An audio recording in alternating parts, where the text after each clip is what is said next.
तर अशोक धोडी हत्या प्रकरणात एक महत्त्वाची माहिती समोर येते। अशोक धोडींचा भावासोबत घरपट्टी आणि मद्य तस्करीच्या आरोपांवरून वाद होता। अविनाश धोडी गुजरातमधून दारू आणून तलासरीमध्ये विकायचे असं स्थानिकांचं म्हणणं आहे। अविनाश धोडींचं घर गुजरात हद्दीत असतानाही महाराष्ट्राच्या हद्दीत आपलं घर असल्याचं दाखवायचे।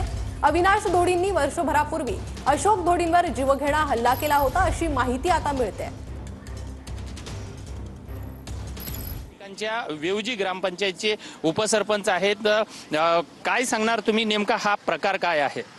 हा नेहमी ह्यांचा तोच वाद होता। जो जिथे आपण उभे आहेत ना, हा घर जो आहे हा गुजरातला आहे, जो महाराष्ट्राला आहे, महाराष्ट्रामध्ये वेवजी ग्रामपंचायतच्या हद्दीत, आणि ह्याच्या पलीकडे गुजरातची हद्द आहे। आणि नेहमी हा आमच्या ग्रामपंचायतला तक्रार करायचाच असतो की ही घरपट्टी आहे ही तुम्ही रद्द करावा। पण ह्यांचे परत तक्रारी बीडीओ कलेक्टर सीओ पर्यंत काहीतरी ह्यांचे तक्रारी गेलेल्या आहेत।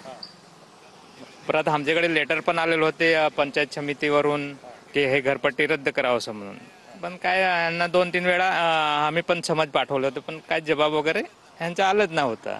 तुम्ही काय सांगणार एकंदरीत कशा पद्धतीनं हा वाद होता? आता ही काल त्यांचा बॉडी मृतदेह सापडलेला हेच वाद आहे ना लोकांची घरपट्टी। ह्या काय सांगतो असो काय हा गुजरातमध्ये जागा आहे असं करून हे लोक वर्ज टाकतो, पण हा घरपट्टी यांची रद्द करायसाठी काय ह्यांनी अर्ज टाकलं होतं। काय आम्हाला हे घर गुजरातला आहे सगळं त्यांनी अर्ज टाकून ना, हा त्याच्यामुळे हे लोकांचा वादविद होता। तुमची गाववाल्यांची मागणी काय आहे? त्यांना फाशी व्हावी आणि घरवाल्यांना न्याय हवा। जोपर्यंत यांना फाशी नाही होत ना, तोपर्यंत आमचे संघर्ष चालू राहील।